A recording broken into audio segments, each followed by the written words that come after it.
오늘 사무엘상 강의 세 번째 시간입니다. 오늘 우리가 살펴보는 말씀의 제목은 엘리의 아들들과 사무엘이라는 말씀입니다.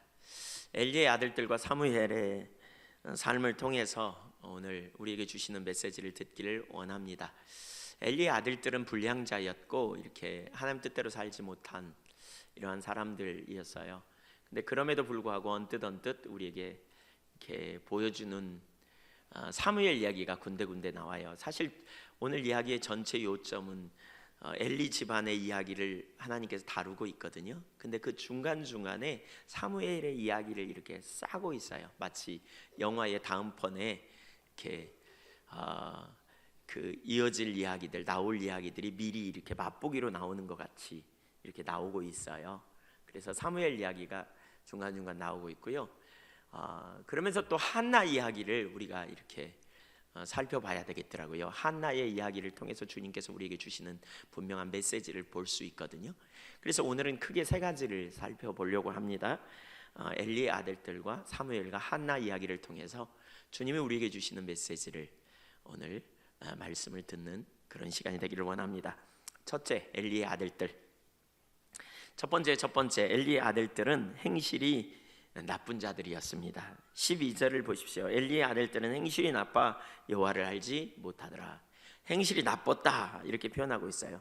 그들의 나쁜 행실이 뭔가 두 가지가 나와요. 하나는 욕심 때문에 예배를 멸시하게 됩니다.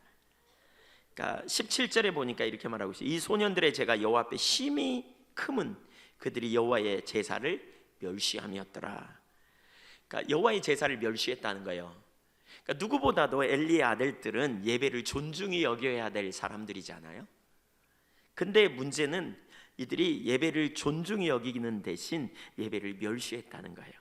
사실 제사장은 모든 예배를 돕는 자요, 제사장은 예배를 통해서 하나님께 사람들이 나아가도록 섬기는 자들이에요. 예배에 대해서 가르쳐야 될 책임이 있는 자들이에요.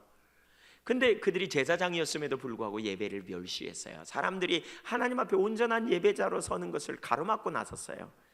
얼마나 심각해요. 제사를 멸시했고요, 결국 하나님 앞에 나중에 보면 버림받게 되는데 그 뿌리에 뭐가 있냐면 탐심이 작동하고 있었다고 말하고 있어요. 그 마음속에 탐심이. 성경에 보면 제사법이 나와요. 그러니까 레위기 7장 26절부터 38절에 보면 제사값이 나오는데, 특별히 30절 이하를 보면 이게 제사를 드릴 때 제사장의 몫이 있어요. 그러니까 5가지 제사가 나오는데요, 성경에 보면. 근데 그 중에 이렇게 고기로 드리는 제사에는, 고기를 제물로 드리는 제사에는 제사를 드리고 난 다음에 레위인과 제사장들이 먹을 몫이 있어요. 받을 몫이 있어요. 그게 이제 레위기 7장 30절에 보면 이렇게 말하고 있거든요. 여호와의 화제물은 그 사람이 자기 손으로 가져올지니 곧 그 제물의 기름과 가슴을 가져올 것이요, 제사장은 그 가슴을 여호와 앞에 흔들어 요제를 삼고 그 기름은 제단 위에서 불사를 것이며 가슴은 아론과 그의 자손에게 돌릴 것이라.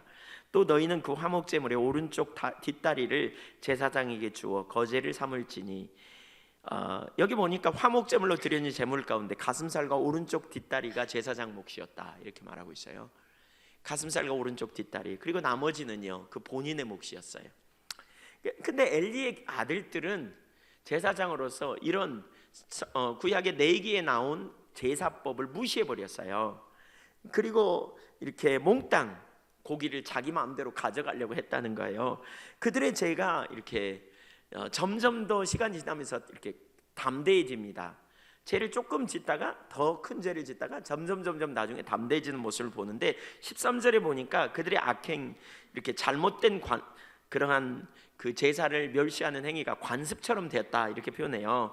그 제사장들이 백성에게 행하는 관습은 이러하니, 곧 어떤 사람이 제사를 드리고 그 고기를 삶을 때 제사장의 사원이 손에 세 살 갈고리를 가지고 와서 그것으로 남비에다 소새나, 그러니까 냄비나 소새나 큰 소새나 가마에 찔러 넣어. 그릇도 점점 커지잖아요. 냄비로부터 시작해갖고 큰 솥, 나중에 가마솥까지 이렇게. 그래가지고 뭐예요? 고기를 푹 찔러가지고 가져간다는 거예요. 그러니까 다른 그 안중에도 없어요. 그냥 자기가 먹겠다는 거예요. 그냥 푹 찔러가지고 가져와 버렸어요. 그래갖고 나쁜 짓을 하는 거예요. 그뿐만이 아니에요. 15절에 보니까 기름을 태우기 전에도 제사장의 사환이 와서 제사 드린 사람에게 이르기를 제사장에게 구워드릴 고기를 내라. 그가 내게 삶은 고기를 원하지 아니하고 날 것을 원하신다 하다가 그 사람이 이르기를 반드시 먼저 태운 기름을 먹은 후에 내 마음에 원하는 대로 가지고 가라 하면 그가 말하기를 아니라 지금 내게 내라. 그렇지 않으면 내가 억지로 빼앗으리라 하였으니 완전히 잘못된 길로 막 가버리죠. 처음에는 어떻게 했다고요? 제사 지내고 난 고기 중에 그냥 자기 몫을 받은 게 아니고 그냥 찔러가지고 건지는 대로 그냥 가져갔다는 거예요. 그러니까 욕심 부리면 새 살골이에요. 새 살로 된 고기 같아요. 오늘날 삼지창 같은 그런 걸로 푹 찔러가지고 그냥 걸리는 대로 자기 몫으로 가져갔다는 거예요. 이게 관습처럼 됐어. 그러다가 나중에는 어떻게 된다고요? 기름을 태우지 않은 상태로 가져가는, 그러니까 바꿔 얘기하면 생고기를 가져가는. 이건 뭘 의미하냐면 제사를 드리지도 않았는데 제사 드려오면 가져갔다는 거예요. 여기 레위기에 보면 모든 기름은 여호와의 것이라고 말하거든요. 레위기 3장 16절 제사장은 그것을 제단 위에서 불사를 지니 이는 화제로 드리는 음식이요 향기로운 냄새라 모든 기름은 여호와의 것이니라. 그래서 기름을 다 태우고 난 다음에 고기를 삶아서 이렇게 가져가는, 이게 필요해요. 근데 나는 날 것이 좋아. 그리고 왜 우리가 고기를 먹어보면 알잖아요. 거기에 기름기가 하나도 없는 그냥 퍽퍽한 살만 먹으면 얼마나 힘들어요, 그렇죠? 그래서 뭐 우리 소고기를 해도 뭐 플러스가 많이 들었는 뭐 툭불 그러면 뭐 그냥 아주 고기가 군데군데 잘 그 기름기가 퍼져 있는 거를 맛있다 그러잖아요. 그걸 갖다 구워서 먹으면 부드럽고 그냥 착 입에 달라붙고, 아마 이 제사장들이, 타락한 제사장들이 그 고기 맛을 아는 것 같아요. 그래가지고는 그냥 생고기를 갖다 먹는 거예요. 제사도 안 드렸는데 기름도 태우지 않았는데 자기들이 먹는 거죠. 여러분 얼마나 하나님을 멸시했는지 보세요. 너무너무 심각한 상황이에요. 이 죄를 한번 범하면요, 처음에 무슨 죄 지으면 잘못된 일이 일어나지 않을까 이렇게 염려했다가 그 다음에 안 일어나잖아요. 그러면 죄의 범위가 더 깊어져요. 나중에 더 담대해진 거죠. 더 그냥 못된 짓으로 많이 나가는 거죠. 그래서 하나님의 백성들이 그렇게 말해요. 다 마치고 가져가시지요. 어차피 제사장님 드리려고 그러는데 마치고 가져가시지요. 그랬더니 무슨 말이야, 내가 가져간다는데, 내가 지금 먹겠다는데, 이러고 가가지고 그냥 뺏어갔다는 거예요. 얼마나 올바르지 않습니까? 당시에 뛰던데. 거기 말하는 엘리의 아들들은요, 오늘날로 말하면 목회자예요. 그러니까 누구보다도 하나님께 온전한 제사를 드리도록 이끌고 하나님께 온전한 예배자로 서도록 초청해야 될 리더인데 엄청난 죄였죠. 이게 하나님을 멸시하는 일이었죠. 그러니까 결국 우리가 욕심이 앞서요. 하나님을 모르면 욕심이 앞서고, 욕심이 앞서면 우리가 하나님을 무시하고 경외하지 않는 자로 막 나가버릴 수도 있다는 거예요. 직분이 우리로 하여금 하나님을 알게 하는 게 아니고요, 개인적으로 하나님 모르면 직분을 이용해서, 직위를 이용해서 자기 배를 채우는 수단으로 전락할 수도 있다는 거예요. 심지어 신앙생활하면서. 대단히 위험한 말이에요. 사실 저는 오늘 이 부분을 읽으면서 제일 먼저 그 자체를 저에게 대봅니다. 목사로서. 예를 들면 오늘날로 말하면 그런 거거든요. 헌금을 자기 마음대로 갖다 막 써버렸다는 거죠. 헌금을 자기 마음대로 유용하고 썼다는 거죠. 하나님께 드려도. 그런 일 때문에 오늘날 매스컴을 타고 문제를 일으키는 일들이 작지 않은 일들이 일어나고 있죠. 여기저기서. 정말 심각한 문제, 너무너무 비극적인 문제.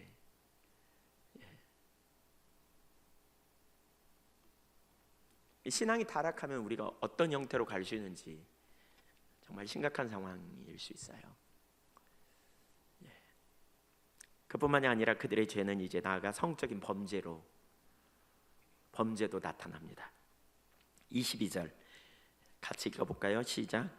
엘리가 매우 늙었더니 그의 아들들이 온 이스라엘에게 행한 모든 일과 회막문에서 수종드는 여인들과 동침하였음을 듣고, 그들은 성전에 섬기는 여인들을 유혹하여 동침하는 일을 저질렀습니다. 잘못을 저질렀습니다. 아마 거기 회막에서 수종드는 여인들은 아마 제사장들 밥도 해주고 여러 가지 섬기는 그런 일들이었을 거라고 봅니다. 도저히 해서는 안 될 일을 저지른 거죠. 이것은 이들이 이렇게 한 것은요, 그러니까 우리가 그 배경을 좀 이해해야 되는데, 그 당시에 가나안 사람들이 섬기는 바알과 아세라 신들을 섬겼거든요. 그 당시에 그 지방 이방 사람들이, 그러니까 가나안 사람들이. 근데 바알과 아세라는 풍산신이에요. 그래서 남신 여신으로 이렇게 얘기해요.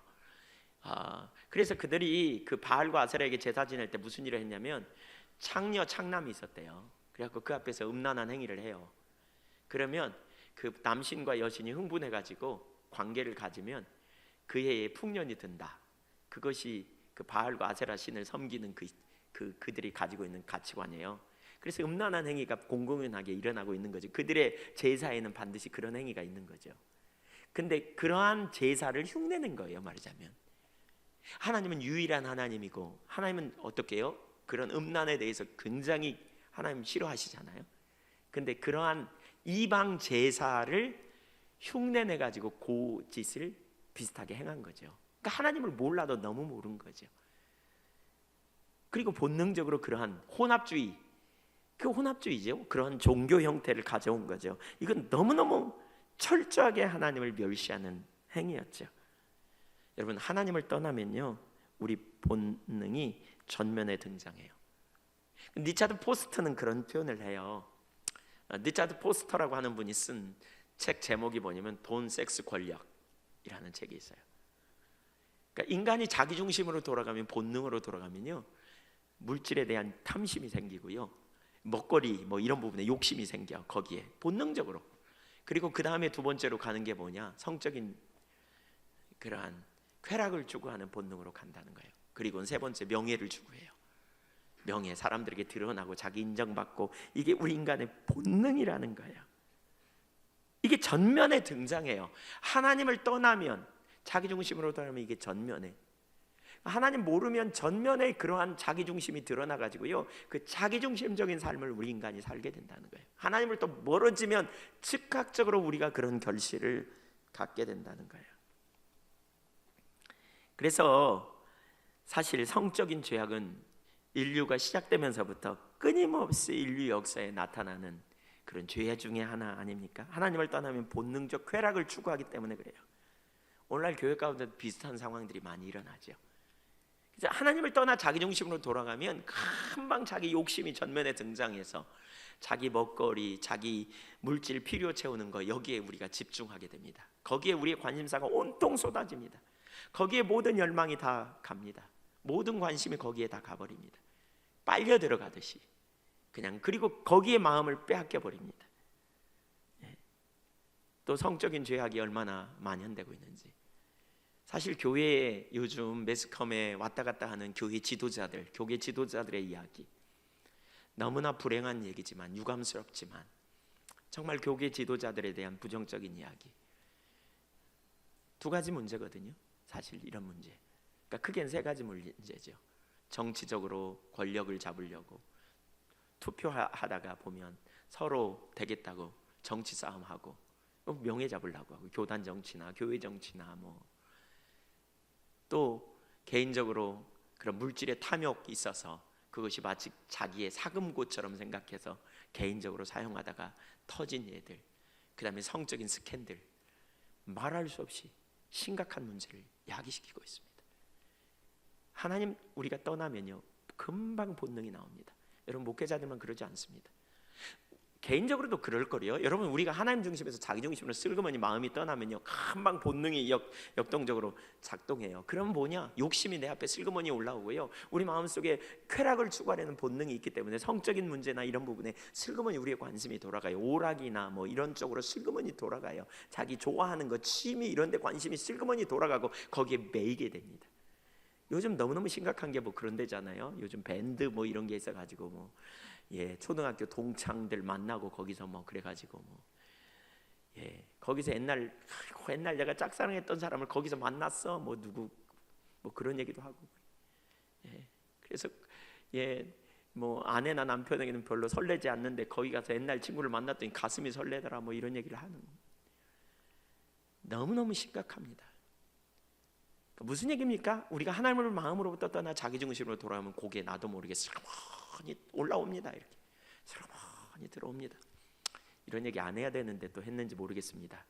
우리 본성이 타락해가지고 그게 뭐야? 나 가서 찾아봐야지. 또 이런 분 틀림없이 있을 수도 있을 것 같고 그냥 모른 체 하십시오. 혹시 그런 마음이 올라오면 내가 하나님 떠났구나 이렇게 생각하시면 돼요. 여러분 하나님 중심에서 자기 중심으로 돌아가면 그게 올라와요. 근본적으로 올라옵니다. 그리고는 슬그머니 그 자리로 우리가 갑니다. 이런 일들 때문에 가정이 무너지고 그렇죠? 교회가 무너지고 너무나 심각한 자리로 오늘날에도 비일비재한 현상들이 나타나고 있습니다. 정말 심각한 문제. 엘리의 이러한 문제는 우리와 전혀 먼 나라 이야기가 아니라는 거예요. 저나 여러분이나 하나님을 멀어지면 순식간에 그 감정이 우리 가운데 올 수 있다니까요. 그래서 욕심이 전면에 등장해 물질에 슬금슬금 타협이 일어나요. 그냥 물질이 아까워 그냥. 그래서 나를 위해서 끌어모으는 데 집중해요. 그리고 쾌락, 본능을 쫓아가요. 그래서 슬그머니 쾌락을 쫓아가는 게 눈이 돌아가 자꾸 딴 데로 돌아가요. 마음에서 그런 음란한 마음이 일어나기도 하고 말이죠. 쾌락을 추구하려는 본능이 일어나고 뭔가 좀 더 쉬자, 좀 더 편히 자자 이런 쪽으로 자꾸 나와요. 그냥 하나님이 또 멀어지게 되면 사실 우리가 그 자리에 있지 않은지 우리가 살펴봐야 된다는 거죠. 왜 이런 악행을 저질렀을까? 어떻게 그럴 수 있을까? 제사장이 어떻게 그렇게 유명하게 쓰임받던 목사님이 그럴 수 있을까? 여러분 이런 생각을 해볼 수도 있었을까요? 최근에 그런 사건이 몇 건이나 터져가지고 너무너무 심각한 상황, 기독교가 많이 추락되고 있는, 왜 그럴까요? 두 번째로 그 원인을 여기 첫 번째, 두 번째 원인을 살펴보면 그들이 악행에 빠진 근본적인 이유는 여호와를 알지 못했기 때문입니다. 첫 번째, 두 번째 그들은 여호와를 알지 못했습니다. 그들은 평신도가 아니었습니다. 당시 제사장이었고 지도자였습니다. 그런데 그들은 하나님을 알지 못했다고 말합니다. 하나님 몰랐습니다. 그들이 하나님을 몰랐다는 말은 무슨 얘기입니까? 그들은 제사장이었다니까요. 그들에게 신학적인 지식이 없었다는 말이 아닐 거예요. 그들이 이론적인 지식이 없었다는 말이 아닐 거예요. 그들은 아버지로부터 들었고 교육받았고 어떻게 제사를 지내야 되는지, 어떻게 정말 예배를 잘 드려야 될지, 어떻게 하나님을 섬겨야 될지 이걸 몰랐다는 말이 아닐 거예요. 그들은 잘 알았을 거예요. 봉사를 어떻게 해야 되는지, 제사는 어떻게 지내야 되는지, 하나님께 어떻게 예배해야 되는지 다 알았을 거예요. 그러나 실제로 하나님을 알지 못한 데 문제가 있어요. 실제로는 개인적으로는 하나님을 만나지 못한 거예요. 인격체신 하나님을 실제로 만나지 못한, 개인적으로 만나지 못한, 이게 너무너무 심각한 문제라는 거예요. 그래서 여기서 하나님을 알지 못해, 그 말은 하나님을 만나지 못했다는 말인데 이 말은 세 가지 의미로 볼 수 있겠더라고요. 하나님 몰랐다는 말은 첫 번째는 하나님에 관한 지식이 없다는 말도 몰랐다는 말이 포함되고요. 두 번째로는 하나님을 지식적으로는 다 아는데 개인적으로 인격적으로 만난 적이 없다는 말일 수도 있어요. 세 번째로는 과거에 하나님을 인격적으로 만났는데 지금 하나님과 동행하는 삶이 없을 수 있다는 말일 수도 있어요. 지금 내가 하나님과 동행하지 않아. 과거에 하나님을 경험했는데 지금 하나님의 임재가 거친 거죠. 그래서 현재적으로 하나님을 두려워함이 없는 거예요. 하나님을 알지 못하면 행실이 나쁠 수밖에 없어요. 하나님을 인식하지 못하기 때문에. 그래서 자기 소견에 옳은 대로 살아요. 그때는 왕이 없으므로 사람들이 자기 소견에 옳은 대로 행했다 그러잖아요. 자기 생각에 옳은 대로, 자기 소견에 옳은 대로 그냥 행하는 거죠. 그렇게 하나님을 만나지 못하면, 하나님을 따르지 못하고 심지어 자기 욕망을 채우는 통로로 하나님을 이용할 수 있다는 거예요. 여기 엘리의 아들들이 바로 그런 짓을 했던 거죠. 하나님을 알지 못할 때 본능에 따라 행동하는 거예요. 본능적 욕심이 그들을 사로잡게 되었고요. 하나님의 사람은 주님의 영에 사로잡혀야 되는데 그래야 하나님을 기쁘시게 하는 삶을 살 수 있는데 주님을 알지 못하니까 본능에 따라가는. 그래서 예수님이 아무든지 나를 따라오고 그러더니 자기를 부인하라 그러죠. 여러분 정말 중요한 게 여기 있어요. 제가 십자가 복음을 우리가 집중적으로 나눴던 이유가 여기에요. 그러니까 십자가 복음은 결국 우리로 뭘 보게 해요? 내 안에 선함이 없다, 이거 항복하게 만들잖아요.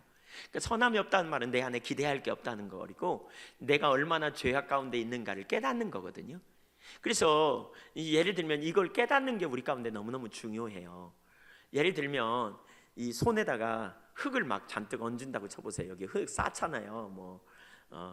헌집 줄게 새집 따오 뭐 이러면서 두꺼봐 뭐 이런 놀이 하면서 여기 막 이렇게 해가지고 그거 빼잖아요. 근데 어쨌든 여기다 흙 잔뜩 쌓아.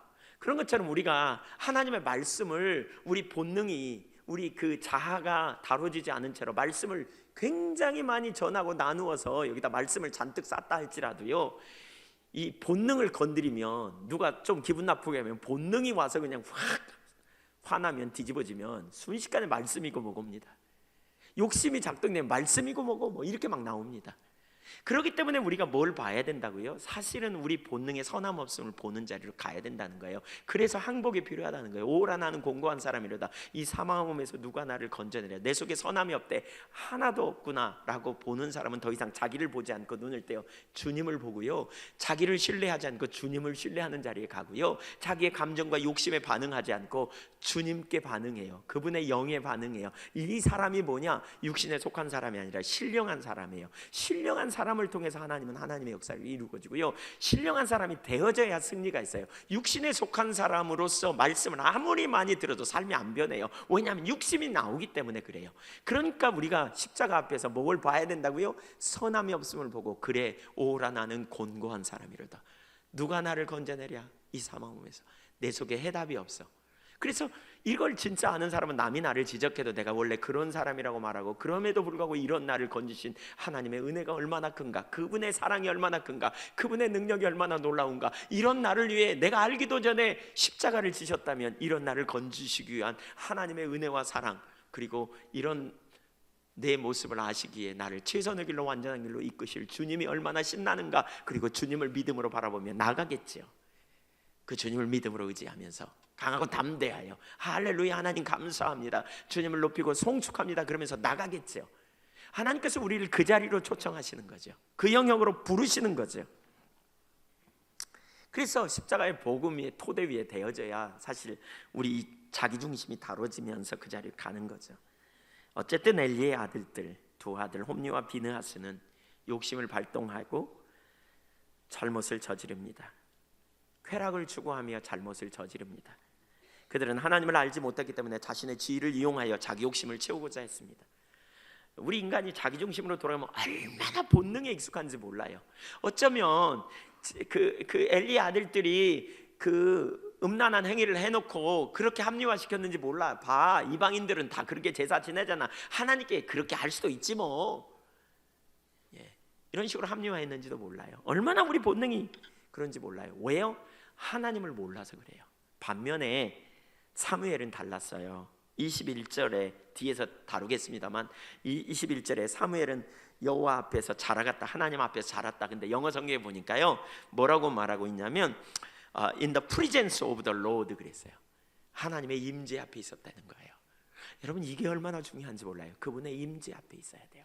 그분의 임재 앞에 있는 사무엘은 달랐어요. 그러나 엘리의 두 아들 홈리와 비느하스는 주님을 몰랐어요. 개역 성경은 그들을 향해 뭐라고 말하고 있냐면, 지금 우리가 가지고 있는 건 개역 개정판이잖아요. 근데 과거의 개역 성경, 저는 그 번역이 더 옳지 않나 싶은데요, 그들은 불량자다라고 번역했어요. 여기서 이 불량자, 행실이 나쁘다, 그 말을 불량자로 번역했는데, 그 말은 베네벨리알이라는 말이에요. 직역하면 벨리알의 아들들, 벨리알의 아들들. 벨리알은 그 한마디로 말하면 사악한 자들, 사단의 자식 뭐 이런 의미입니다. 나쁜 놈들, 쓸모없는 놈들, 이런 의미입니다. 그래서 영어 번역에는 사악한 자들이라고 번역하는데, 두 아들 홈리와 비느하스는 사람들 보기에 사악한 자들일 뿐만 아니라 하나님 앞에 보시기에 아무런 의미가 없는 자들이었다는 거예요. 한편 그 제사장 엘리는, 그러니까 이 동일한 단어를 그 전에 왜 한나가 막 울면서 기도하잖아요. 그러니까 왜 술 취한 행동을 하느냐 이러면서 그 불량하다고 본 거거든요. 봤거든요. 근데 이때 동일한 단어예요. 그러니까 엘리는 영적인 분별력이 가리워서 정말 하나님의 사람을 불량하다고 보았고, 술 취해 있는 사람을 그러니까 정말 그 불량한 자기의 자녀들을 사랑해가지고 못 알아봤다는 거예요. 만약에 진짜 알아봤다면 자기 자녀들을 잘 가르쳤을 텐데, 이 분별력이 가리워서. 시대마다 하나님을 알지 못하면 하나님께 범죄하는 일들이 일어나요. 예레미야 4장 22절, 내 백성은 나를 알지 못하는 어리석은 자요, 지각이 없는 미련한 자식이라. 악을 행하기에는 지각이 있으나 선을 행하기에는 무지하도다. 하나님 몰라? 그래서 선을 행할 수가 없어. 그런데 악을 행하는 데는 익숙해. 왜? 우리 본능이니까. 여러분, 은혜가 거치면 본능이 나온다니까요. 그리고 본능적으로 행동해요. 어떻게 악을 행할까는 너무너무 잘 본능 안에서 나옵니다. 그래서 지각이 뛰어납니다. 호세아 4장 1절 2절도 보겠습니다. 같이 읽어보죠. 이스라엘 자손들아, 여호와의 말씀을 들으라. 여호와께서 이 땅 거민과 쟁변하시나니 이 땅에는 진실도 없고 인애도 없고 하나님을 아는 지식도 없고 오직 저주와 속임과 살인과 도둑질과 간음뿐이요 포악하여 피를 뒤음이라. 여기 보세요. 하나님과 관계가 깨졌어요. 그래서 진실도 없고 인애도 없고 하나님 아는 것도 없다. 정직하지도 못하고 인애도 없다는 말은 하나님 사랑하는 것도 없고 하나님을 알지도 못한다. 인격적인 하나님을 알지 못하니까 하나님을 사랑하지 못하고 그분 앞에 서지 못하니까 정직하게 대면이 안 되는 거죠. 그러니까 그 다음에 바로 2절에 뭐가 나오느냐 이렇게 말해요. 저주와 속임과 살인과 도둑질과 간음뿐이래요. 피가 피를 뒤이어 나온다는 거예요. 여러분, 하나님 모르면 본능이 나와요. 그래서 그 자리에 가게 돼요. 하나님 백성이 하나님 떠나면 본능이 나와요. 본능이 나와요. 어렸을 때부터 신앙생활하고 교회에서 자란 사람들은 교회에 다니니까 그런 부분을 계속 듣고 못하잖아요. 그렇게 내내 살다가 어느 날 하나님을 슬그머니 떠나면서 죄의 맛을 봐. 그러면요, 그 다음에 물꽃 터진 듯이 빨리 가버립니다. 왜? 못 보던 맛인데 너무 재밌거든. 그러니까 그래서 쏜살같이 가버립니다. 하나님 아는 데서 떠나가면 순식간에, 하나님으로부터 떠나가면 우리가 순식간에 죄 가운데 넘어지게 됩니다. 호세아 4장 6절 보세요. 그 결과 내 백성이 지식이 없으므로 망한다. 여러분, 어떤 분은 신천지에서는 이 지식을 성경 말씀이라 그래요. 근데 성경 말씀일 수도 있지만 사실 여기서 말하는 이 지식은 성경 말씀이 아니에요. 인격체 되신 주님을 모른다는 거예요. 그분을 개인적으로 인격체 되신 주님과의 교제가 없음을 말하는 거예요. 오늘날 사실 신천지 같은 데서 이렇게 이단이 횡행하고 넘어지는 주된 이유가 뭐예요? 이단도 다 말씀 갖고 오잖아요. 왜 거기에 많이 넘어가냐? 지식적 신앙이기 때문에 넘어가요. 지식적 신앙이기 때문에. 우리는 인격적 관계를 지식으로 바꿔놨어요. 문자로 바꿔버렸다고요. 그래서 문자가 뭐라 그러냐? 거기에 맞춰가요. 근데 문자는 곧 인격적인 주님을 가르쳐요. 살아계신 그분이에요. 그분을 알고 그분을 사랑하면 그분이 지금 뭘 원하고 뭘 기뻐하는지 우리는 알 수 있어요. 지식적 신앙에 머무르면 절대로 이렇게 하나님과 온전한 관계 가운데 있지 않아요. 여기 지식이 없어 망한다는 말은 주님을 개인적으로 몰라서 망했다는 거예요. 인격적인 하나님을 알지 못하니까 하나님을 사랑하는 자리에 못 있고 정직하게 대면도 못하고 그분을 인식하지 못하면서 죄 가운데 거하게 되는 거죠. 그래서 나도 너를 버려 내 제사장이 되지 못하게 할 것이다. 나도 내 자녀들을 잊어버릴 것이다. 이렇게 말하는 거죠. 5장 4절 보세요. 저희의 행위가 저희로 자기 하나님께 돌아가지 못하게 하리니 이는 음란한 마음이 그 속에 있어 여호와를 알지 못하는 까닭이라. 여호와를 알지 못해. 음란한 마음에 사로잡혀서 본능에 사로잡혀 있어요. 그러니까 우리가 하나님 알지 못하는 것도 자기 중심성, 자기 본능을 따라가면 절대로 하나님 알지 못해요. 본능을 떠나 주님을 알아야 본능을 이길 수 있어요. 통제할 수 있어요. 자기 중심의 초점을 벗어나는 게 여기 있어요. 그러니까 이게 중요하다니까요. 우리 신앙에 전환이 있는데 그게 뭐냐? 하나님을 사랑하는 것이 우리의 유일한 목적이 되어야 돼요. 뭘 극복하고? 자기 사랑을 극복하고 하나님 사랑하면 그때 진정한 자기 사랑이 이루어지고 그때 영적인 분별력이 주어져요. 그런데 자기를 사랑하는 자리에 머물러 있어 자기를 사랑하고 자기 욕심대로 행하고 자기 목적을 쫓아 행하면 절대로 하나님을 몰라. 자기 욕심대로 행하면 지금 여기서 말하는 것처럼 뭐예요? 음란한 마음이 있다는 거예요. 여기서 말하는 음란은 성적인 범죄도 얘기할 수 있지만 뭐죠? 하나님을 대체하는 자기 그 우상을 두는 것에 대하여 음란함이라고 말하고 있거든요. 그래서 지식이 없어서 망한다는 말은 이론적 지식이 아닙니다. 사실 시대마다 이스라엘 백성들이 하나님을 떠나면, 하나님을 아는 데서 떠나면, 그 관계가 깨지면, 인격적 만남이 없으면 그때 그 하나님의 백성들에게 심각한 억압이 오기 시작해요. 그러니까 하나님을 떠나면 죄를 범해요. 지식적 신앙에 머무르면. 그러니까 지식적 신앙에 머무르면 흉내는 다 내요. 근데 그럼에도 불구하고 뭐가 없어요? 하나님과의 관계 가운데서 멀어지기 때문에 죄를 못 이겨요. 속에서 불쑥불쑥 올라오는 죄의 그 본능을 이길 능력이 없어요. 그 대표적인 한 예를 본다면 뭐 한 예만 아니라 많이 나오죠. 예를 든다면 이사야 1장에 보면 이사야 시대에 이스라엘 백성들이 하나님 떠났거든요. 1장 4절에 보면 슬프다 범죄한 날이여 허물진 백성이여 행악의 종자 행위가 부패한 자식이로다. 그들이 여호와를 버리며 이스라엘의 거룩하신 이를 만으로 여겨 멀리하고 물러갔다. 그래서 하나님께서 5절 이하에 보면 그들에게 심판하십니다. 심판. 너희가 어찌하여 매를 더 맞으려고 패역을 거듭하느냐. 하나님 떠난 결과가 뭐냐? 패역을 행했다는 거예요. 나쁜 짓 했다는 거예요. 근데 거듭 했다는 거예요. 그래서 두드러 맞는다는 거예요. 온 머리는 병들었고 온 마음은 피곤했고 6절에 발바닥에서 머리까지 성한 곳이 없이 상한 곳과 터진 것과 새로 맞은 흔적뿐이거늘 그것을 싸매며 기름으로 부드럽게 함을 받지 못하였도다. 너희의 땅은 황폐하였고 너희의 성읍들은 불에 탔고 너희의 토지는 너희 목전에서 이방인에게 삼켜졌고 이방인에게 파괴된 같이 황폐되었고 딸 시오는 포도원의 망대같이 참외밭의 원두막같이 애워싸인 성읍같이 겨우 남았도다. 만군의 여호와께서 우리를 위하여 생존자를 조금 남겨두지 아니하셨다면 우리가 소돔 같고 고모라 같았으리라. 하나님 떠나면요 범죄해요, 패역해요. 그리고 그 결과가 뭐예요? 심판이에요. 그래서 이스라엘 백성들이 말할 수 없이 고통을 받는다는 거예요. 근데 그럼에도 불구하고 11절 이하를 보면 무수한 재물을 갖다 바치고요 엄청난 희생 제사를 드렸어요. 여호와께서 말씀하시되 너희의 무수한 재물이 내게 무엇이 유익하뇨. 12절 너희가 내 앞에 보이러 오니 누가 그것을 요구하였느냐. 1년에 3차례 보이러 오라 그랬거든요. 하나님은 원하셨어요. 그래서 성경대로 재물을 갖다 바치고 성경대로 보이러 왔어요. 근데 하나님은 안 받으셨어요. 왜요? 하나님 떠났으니까요. 근데 하나님 떠났는데 어쩜 이렇게 성경대로 재물을 갖다 바치고 1년에 3차례 보이러 왔을까요? 그뿐만이 아니라 13절 보면 14절에 보면 내 마음이 너희의 월삭과 정한 절기를 싫어하나니 그것이 되게 무거운 짐이라. 월삭과 정한 절기, 오늘날로 말하면 절기를 다 지켰어. 하나도 남기지 않고. 여기 월삭은 매월 첫날 모이는 그러한 유대인들의 지키는 절기거든요. 정한 절기를 다 지켰어요. 근데 하나님 안 받으셨어요. 왜 안 받았어요? 떠났으니까. 그런데 그들의 입장에서 보면 떠났음에도 불구하고 어떻게 이렇게 정한 절기를 다 지켰는가? 그러니까 자기들은 안 떠났다고 생각하는 거죠. 마음으로 떠난 것이고 또 하나님 떠난 거예요.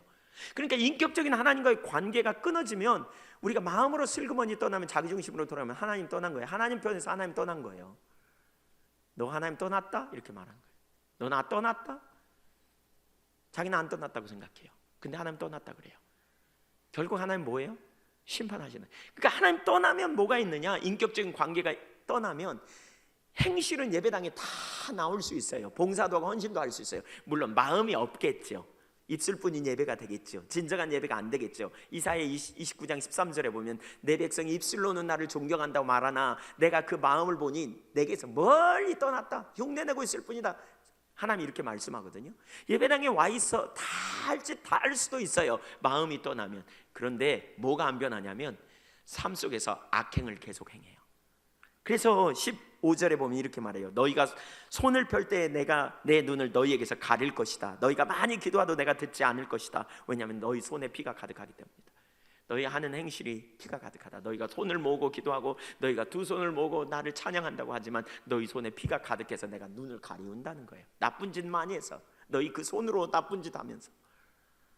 그래서 16절 너희는 스스로 씻으며 스스로 깨끗하게 하며 내 목전에서 너희 악한 행실을 버리고 악행을 그치고 선행을 배우며 정의를 구하며 학대받는 자를 도와주며 고아를 위하여 신원하며 과부를 위하여 변호하라 하셨느니라.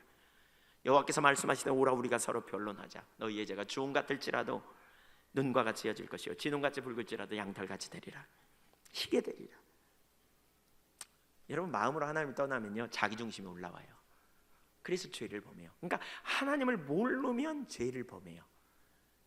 하나님을 알면요, 하나님 사랑하면요, 인격적 친밀한 교제 안에 있으면요 죄를 이겨요. 그분의 임재 안에 있으면 그분을 의식하기 때문에, 하나님을 의식하기 때문에, 하나님이 얼마나 크시고 두려운 분인 줄 알기 때문에, 그래서 하나님을 믿음으로 신뢰할 뿐만 아니라 하나님 앞에 두렵고 떨리는 삶을 살게 돼요. 그래서 삶을 조정해요. 그래서 호세아 선지자는 이렇게 말해요. 호세아 6장 3절 지식이 없어 망하는 그들에게 그러므로 우리가 여호와를 알자. 힘써 여호와를 알자. 아까 그 지식이 여호와를 아는 거라니까요. 지식이 없는 게 여호와를 몰라서 망한다니까요. 성경 공부 안 해서 망하는 게 아니고요. 성경적 지식 가져야 돼요. 그러나 하나님 전능하시다는 모르나요? 나는 사실 모르나요? 사랑의 하나님이라는 거 모르시나요? 다 알아요. 신실하시다는 거 모르나요? 알아요. 이론적으로 다 알아요. 여기서 말하는 건 실제로 모른다는 거예요. 그래서 그 하나님을 알기를 구하라는 거예요. 전능하신 그분을 알고요, 전지하신 그분을 알고요, 나를 사랑하신 그분을 알기를 구하라는 거예요. 힘써 여호와를 알기를 구하라는 거예요. 그에 나오시면 새벽빛같이 일정하니, 우리가 그렇게 하나님을 알기를 구하면 하나님이 하나님 자신을 우리에게 보이실 거라는 거예요. 하나님은 형상을 갖고 계시지 않기 때문에 하나님께서 당신 자신을 우리에게 계시해 주셔야 알아요. 그래서 힘써 하나님을 알기를 구하자는 거예요. 에베소서 1장 17절에도 바울 사도는 그런 고백을 하죠. 그렇게 에베소 교회를 위해 기도해요. 지혜와 계시의 성령을 너희에게 주셔서 하나님을 알게 하옵시기를 구하노라.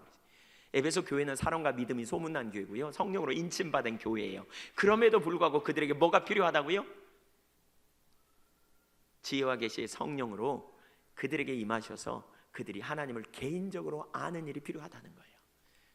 여러분, 하나님 아는 만큼 우리가 승리할 수 있어요. 하나님 알아야 돼요. 그리고 우리가 너무 무지하다고요.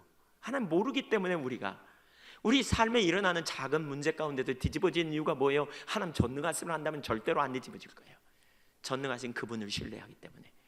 나를 사랑하사 나를 위해, 내가 알기도 전에 당신의 독생자 예수 그리스도를 보내시고, 그쵸, 그 예수님이 나를 사랑하사 나를 위해 자신을 버리시면서 나를 구원해 내셨잖아요. 내가 알기도 전에 그렇게 나를 구원하신 주님이, 그분의 은혜로 말미암아 내가 하나님과 관계가 회복됐는데, 이제 내가 새로운 피조물인데 내가 그 주님을 신뢰할 때 나를 얼마나 구체적으로 도우시겠어요?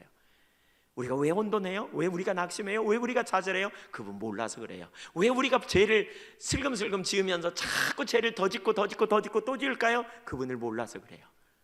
그분을 몰라서 그래요. 그러면서도 우리는 아는 것 같아. 설교를 좀 들으면 안다고 생각해. 이론으로 알면 안다고 생각해. 아니요, 몰라요. 우리는 너무 무지해요. 우리는 너무너무 무지해요. 저도 그렇고요. 그래서 우리는 계속 주님을 더 알기를 구해야 돼요. 주님을 더 알게 해달라고 구해야 돼요. 주님을 아는 만큼 우리 삶이 강력해요. 주님, 내게 주님을 더 알게 해주세요. 우리가 주님을 알면 이 땅에서 주님의 말씀대로 우리의 삶을 반응하게 되어 있어요. 주님을 모르니까 욕심이, 본능이, 세상의 방식이 우리의 삶을 지배하고 통치하고 우리가 그리 끌려가 버리는 것이지요.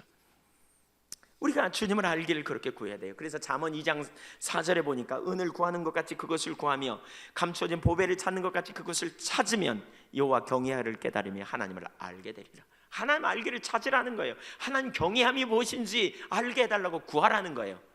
여러분, 이 참 정직함이 중요하더라고요. 인격적 관계, 믿음으로 우리가 하나님 앞에 나가는 게 이게 중요한데요, 믿음이 없이는 기쁘시게 못하나니, 아까 제가 오늘 예배 시작에 그 부분 나눴죠. 믿음으로 하지 않는 모든 게 죄다. 제가 이 말이 뭔지 오랫동안 생각했는데 그게 더 선명히 깨달아진 게 그거예요. 내가 먹든지 마시든지 무엇을 하든지 믿음으로 하는 거예요. 그러니까 내가 기도할 때도 믿음으로 하는 거예요. 하나님이 계신 것과 하나님 찾으면 응답하시는 분이고, 그분은 인격제 되시고 나를 나보다 더 잘하시고 나를 더 사랑하시는 그분, 그렇죠? 내 혀의 말을 알지 못하시면 하나도 없는 분, 또 뭐예요? 온 땅을 두루 감찰하사 하나님을 마음을 다해 찾는 사람을 만나주시는 하나님. 그 하나님 앞에 믿음으로 고백하는 거예요. 하나님, 제가 하나님 잘 모르는 것 같아요. 여러분, 이 시간 설교를 듣다 하나님 잘 모르시면 그렇게 말하세요. 하나님, 저 잘 모르는 것 같아요. 하나님, 제가 하나님 알고 싶어요. 하나님 알아야 되겠어요. 하나님 알게 해주세요. 저에게 지혜와 계시의 성령을 부어주셔서 하나님 알게 해주세요. 하나님 경외하는 게 뭔지 저에게 깨닫게 해주세요. 요한일서 2장 20절 27절에 보면 그 기름 부음을 받은 자는 배울 필요가 없다고 말하고 있어요. 성령의 기름 부음이 있는 자는 주님께서 깨닫게 해주신다는 거예요. 요한일서 2장 20절과 27절에 보면, 또 내가 또 다른 보혜사를 너희에게 보리니 저가 오면 모든 진리로 너희를 인도하리라고 요한복음 16장 13절에서 말씀하고 있어요. 성령님을 그렇게 의지하세요. 알게 해달라고 구하세요. 이게 정직함이에요. 이게 주님 앞에서 자라가는 과정이에요. 주님을 알지 못하니까 결국 그렇게 멀어진 거죠. 우리가 인격적 관계로 나아가는 삶, 이게 우리 신앙의 핵심인 것을 다시 한번 우리는 본문을 통해서 깨닫게 돼요. 그냥 막연히 의식을 잘 지내는 게 우리 신앙이 아니에요. 주님과 살아계신 주님 앞에 우리가 예배자로 서는 거고요, 코람데오로 그분 앞에 있는 거예요. 그래서 그분을 알아야 가요. 그렇게 우리가 주님 앞에 어린아이처럼 고백하면 주님께서 우리의 기도를 들으시고 우리를 이끄시고 깨닫게 하시고 돌보실 거예요. 하나님께서 여러분에게 그런 은혜를 충만히 풍성히 부어주시기를 축복합니다. 아멘. 사모하십니까? 예. 첫 번째, 세 번째, 하나님의 말씀을 듣지 않고 하나님의 심판. 23절을 보겠습니다. 그들에게 이르되 너희가 어찌하여 이런 일을 하느냐? 내가 너희 악행을 이 모든 백성에게서 듣노라. 엘리 제사장이 자기 아들들에게 이 소문을 듣고 이제 불러가지고 얘기하는 거예요. 그들의 악행에 대해 엘리가 들었어요. 아마도 엘리에게 그 소문이 들렸다면 모든 이스라엘이 다 알았을 거예요. 엘리에게 함부로 누가 그 자식 흉 보았겠어요? 당대의 최고 지도자였는데 못 봤을 거예요. 그러니까 돌아 들어갔을 거예요. 그러니까 엘리는 그 당시에 나이가 많았어요. 엘리는 98세에 죽거든요. 그러니까 이때만 해도 아주 연로했어요. 그래서 분별력이 많이 별로 없는 그런 나이였을 거예요. 모든 백성에게 이렇게 백성들이 다 알았다고 할 수 있어요. 여기 24절, 내 아들아 그리하지 말라. 내게 돌리는 소문이 좋지 아니하니라. 너희가 여호와의 백성으로 범죄하게 하는도다. 여기 잘 보세요. 엘리 제사장의 아들들이 범죄한 것이 사람들로 하여금 범죄하게 하는 일이라는 거예요. 왜 그럴까요? 두 가지에서 살펴볼 수 있는데, 하나는 지도자가 범죄하면 사람들이 보고 흉내내요. 따라서 가요. 뭐 저분도 그러는데 뭐 이 정도 죄춤이야 뭐 이렇게 될 수 있어요. 그래서 지도자는 모범이 돼요. 그래서 지도자들에게 정말 기도가 많이 필요해요. 지도자들이 실수하지 않아야 돼요. 그래서 바울 사도가 그러잖아요. 나는 부하거나 아니까 뭐죠? 빈부 어디에든지 처한다. 그들을 얻기 위해서 제사 음식 내가 먹을 수 있다. 그러나 믿음이 없는 자들 앞에서는 난 제사 음식 안 먹는다. 왜? 그들이 실족하지 않게 하려고. 예, 그렇게 말하죠. 그러니까 어떤 일을 하든지 사람들 앞에서 서는 거죠. 왜? 모범을 보이려고. 그러니까 리더들이 중요해요. 또 다른 한 측면에 뭐냐? 왜 그러니까 이들이 실족함으로 제사장들이 여호와의 백성이 실족하느냐? 사실 영적인 부분이에요. 영적인 지도자가 열어놓으면요, 그 공동체 가운데 제 유혹이 다른 사람에게도 들어올 수 있다는 사실이에요.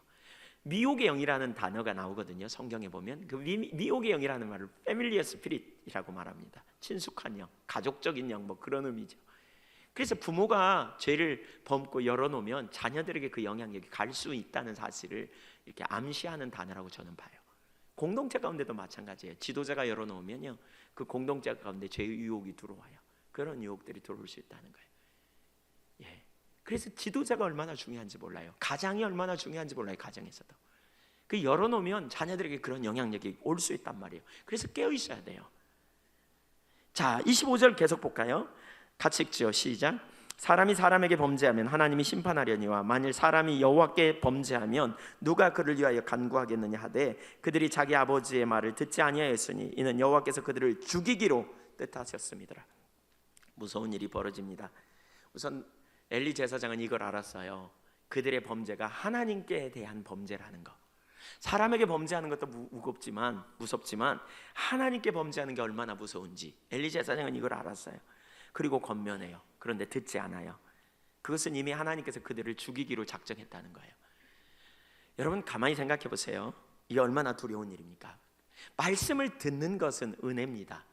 시편 107편에 보면 하나님께서 하나님의 백성들이 위경에 처할 때 말씀을 보내사 돌이키게 하신다는 거예요. 말씀을 보내셔서.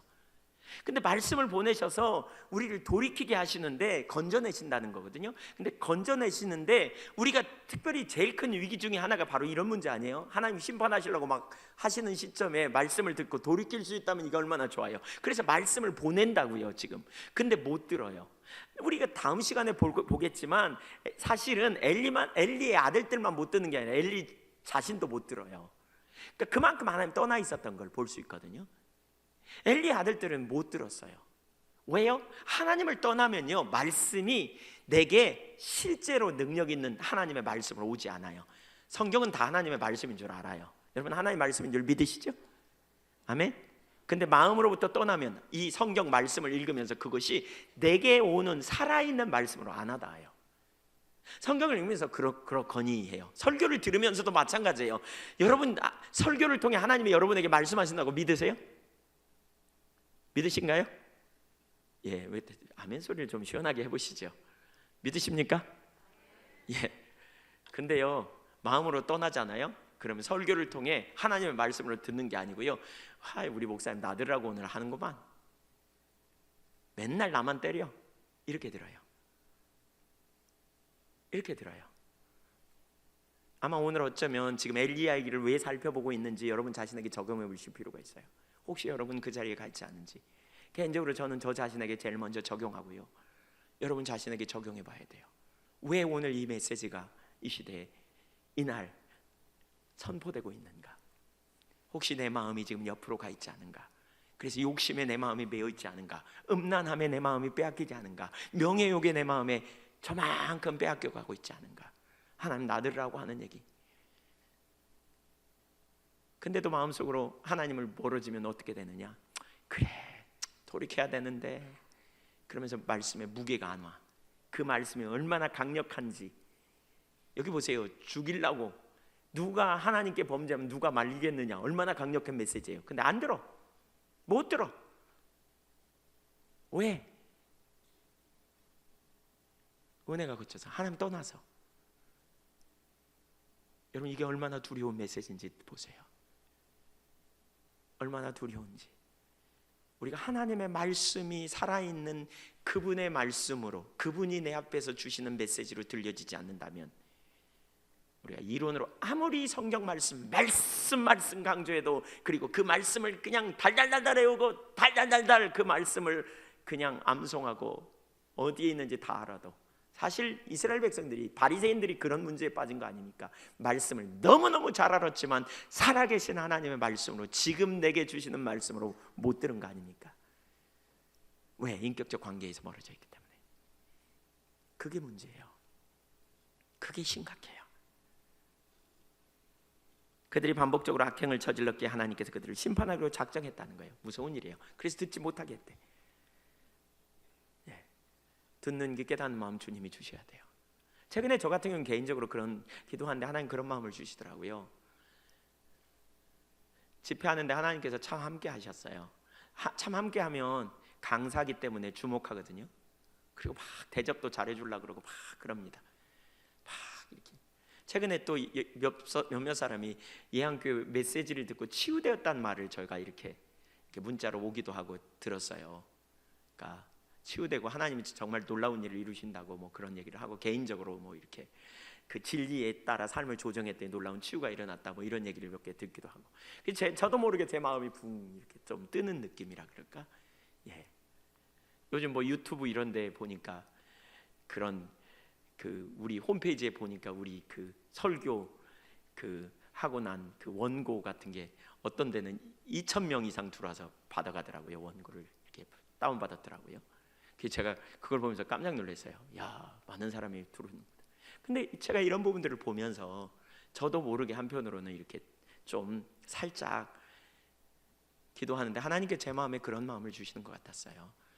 내가 너를 계속 쓸 건데 네가 너의 초점이 나만 바라보고 겸손히 서면, 휘둘리지 않으면 내가 너를 통해 많은 일을 이룰 거야. 그래서 제가 하나님 앞에 절실히 그런 기도했습니다. 하나님, 제가 끝까지 주님만 보게 해주십시오. 주님을 보면, 주님 앞에서 우리는 그분의 관점으로 보면 우리 속에 선함이 없고, 우리가 잘 되는 것은 주님의 전적인 은혜잖아요. 근데 주님의 관점이 아니라 내 관점으로 돌아오면 우리는 외형을 보고, 외모를 보고, 내가 가진 소유를 보고, 사람들이 나를 뭐라고 평가하는가를 보고 으쓱해지고, 그렇게 되면 교만하거든요. 그렇게 되면 주님 안 찾아요. 그럼 멀어져요. 순식간에 망하게 돼요. 줄기차게 주님 보고 따라가는 삶이 되면 주님께서 주님 크기에 놀라운 일들을 이루시겠다고, 더 겸손하라고. 그러니까 계속 주님을 보는 거예요. 사람들의 소리에 별로 귀 기울이지 않고, 주님 앞에 초점을 두고 주님 앞에 따라가는. 여러분, 저를 위해 그렇게 기도해 주십시오. 제가 끝까지 그렇게 가고 싶습니다. 아무도 아멘을 안 하시네. 너무 하시는 것 같은데요. 기도해 주실 거죠? 저도 여러분을 위해 기도할 겁니다. 그렇게 제가 나눌 겁니다. 그렇게 우리 가시자고요. 하나님께 한때 너무나 놀랍게 쓰임받았던 목사님들이 요즘 얼마나 많이 매스컴을 부정적으로 장식하여 교회에 심각한 문제가 나오는지 모르겠습니다. 아무도 예외 없습니다. 우리 중에 아무도 예외 없습니다. 자기중심으로 돌아가면 우리 중에 누구도 예외 없이 우리가 그 자리에 가게 될 거고, 그 매스컴에 터지기 전까지 하나님께서 말씀 안 하셨다고 생각합니까? 다양한 각도로 깨닫게 하셨을 겁니다. 근데 못 들어. 근데 안 들린 겁니다. 지금 어쩌면 여러분 오늘 메시지를 통해 여러분에게 하나님 말씀하실 수 있습니다. 전에는 안 그랬는데 내가 정말 주님 기뻐하시기를 원했는데 이제 슬금슬금 욕심이 생겨가지고 어떤 때는 뭐 남 돕고 또 하나님께 뭐 헌금하는 것도 너무너무 아까워 보이기도 하고 뭐 이렇게 꼭 해야 되나 뭐 이런 생각이 불쑥불쑥 올라와 욕심을 챙기는 자리 가게 되고 또 남 적당히 뭐 하면서 이렇게 내가 챙기는데 초점이 가지고 또 뭐죠? 슬금슬금 그냥 눈에 초점이 다른 데로 가고 말이죠. 음란한 마음이 우리 속에 불쑥불쑥 올라오고 딴 생각이 올라오고 뭔가 이렇게 내 인생에 의미가 없어 보이고 뭔가 다른 것으로 내 만족을 추구하고 싶은 생각이 막 올라가고 이런 영향이 여러분에게 올라오는 것은 거기서 돌이켜야 되는 그 자리에 우리를 초청하시는 하나님의 메시지라니까요. 지금 그 자리에 있다면 내가 하나님으로부터 멀어진 게 아닌가, 하나님 내가 떠난 게 아닌가를 살펴봐야 된다니까요. 주님 내게 그런 은혜를 부어달라고 구하셔야 돼요. 내 삶의 첫사랑의 감격과 기쁨으로 돌이키는 은혜를 부어달라고 구하셔야 돼요. 이것을 우리 자녀들에게 적용해 보시자고요. 여러분 자녀를 생각해 보세요. 자녀 교육이 너무 늦을 수도 있어요. 하나님은 우리에게 자녀 교육에 대한 책임을 주셨어요. 너희 자녀에게 부지런히 가르치라. 하나님 존재를 다해 살아가는 걸 가르치라고 말씀하셨어요. 자녀가 좋은 대학에 가는 것이 중요합니까? 그렇습니다. 문제는 그들이 하나님 앞에서 자라게 해야 될 책임이 우리에게 있다는 거예요. 사무엘이 하나님 앞에 있는 것처럼. 엘리는 그렇게 하지 못했습니다. 당연시했습니다. 그래서 제사장 직분을 물려줬습니다. 직분을 가지면 당연히 그렇게 되리라고 생각했는지도 모르겠습니다. 그렇지만 하나님 알지 못하고 결국 하나님을 멸시해가지고 그 집안이 뿌리채 멸망하게 됩니다. 어느 날 사람들로부터 악행을 들었습니다. 그러나 너무 심각한 죄였습니다. 그가 들었을 때는 더 이상 어떻게 해볼 수 없을 만큼 깊이 뿌리를 내린 죄였습니다. 그것은 하나님께 지은 죄였습니다. 29절에 볼 수 있듯이 그가 그렇게 너무 늦은 것은 그가 아들을 하나님보다 더 소중히 여겼기 때문이라고 말합니다. 그가 하나님보다 더 사랑했습니다. 아들 사랑하지 않는, 자녀 사랑하지 않는 부모 어디 있겠습니까? 그런데 하나님보다 더 사랑하는 게 이게 문제입니다. 그래서 그러한 일을 막지 못했다는 거예요. 우리 자녀들을 생각해 보십시오. 모두 다 자녀들을 사랑하고 소중히 여길 것입니다. 그래서 그렇기 때문에 우리는 자녀들을 내버려두고 방치하는 것이 하나님의 뜻이라고 생각한다면 이것은 심각한 문제입니다. 자녀된 여러분의 부모님이 믿음으로 여러분을 권면하는데 그것을 잔소리로 생각한다면 어쩌면 여러분은 엘리의 자녀들과 별로 다를 바가 없을 수 있습니다. 하나님이 부모님을 통해 여러분에게 말씀하시는 음성으로 들어야 합니다. 경각심을 가질 필요가 있어요.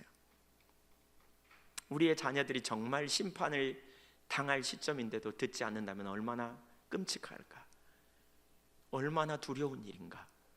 여러분, 여러분의 자녀들을 생각해 보십시오. 공부 잘하는 거, 좋은 대학 가는 거, 세상에 출세하는 거 다 좋은 일입니다. 그러나 하나님 앞에서 그 자녀를 살펴보십시오. 자녀가 하나님 앞에 잘하고 있는가를 살펴보십시오. 예배의 우선순위를 두십시오. 하나님을 경외하게 하십시오. 하나님의 말씀을 따라 살도록 초점을 두게 하십시오. 저도 이 부분에 대해서는 개인적으로 다시 제 생각을 전환하고 저희 자녀들에게 더 그렇게 해야 되겠다고 생각이 됩니다. 정말 우리의 자녀들에게 우선순위가 무엇인지 우리가 돌이켜봐야 합니다. 부모는 믿음이 좋았어요. 부모는 놀랍게 쓰임받았어요. 근데 자녀는요, 그 자녀로 인해 부모의 모든 한때 귀하게 쓰임받았던 모든 것이 완전히 말아먹어버리고 그 삶은 아무것도 아닌 것처럼 되어버렸습니다. 지금 여러분의 자녀들을 생각하십시오. 그리고 기도하십시오. 자녀들을 축복하십시오. 은혜를 부어달라고 구하십시오. 기도하는 자녀들은 결코 망하지 않습니다. 하나님은 기도로 응답하십니다. 하나님은 기도를 들으십니다. 조지 뮬러는 평생 5사람을 위하여 기도했다고 합니다. 예수 믿지 않은, 어떻게든지 믿었으면 좋겠다. 그의 기도가 응답되기 시작했는데 그가 죽을 때까지 2사람은 예수 믿지 않았습니다. 그 중에 한 사람은 그가 죽는 순간 예수를 믿었고요, 나머지 한 사람은 그가 죽은 뒤에 몇 년 후에 예수님을 영접하게 되었다고 합니다. 기도는 강력한 능력이 있어요. 방치하지 마세요. 여러분의 자녀들을 위해 눈물로 기도하는 부모님들이 되시기를 축복합니다. 두 번째, 사무엘 이야기입니다. 어떤 어떤 관점에서 보면 지금 이 사울의 악행, 엘리 제사장의 그 자녀들의 악행은 너무너무 심각합니다. 그러니까 전체적으로 모든 하나님의 자녀들이 심각한 상황에 빠져 있습니다. 그런데 이런 시대에도 소망은 있습니다. 바로 사무엘 같은 하나님의 사람을 하나님께서 준비하고 계셨기 때문입니다. 하나님께 사무엘 같은 하나님의 사람들을 준비하셨어요. 여기 보세요. 전반적인 초점은 엘리였어요.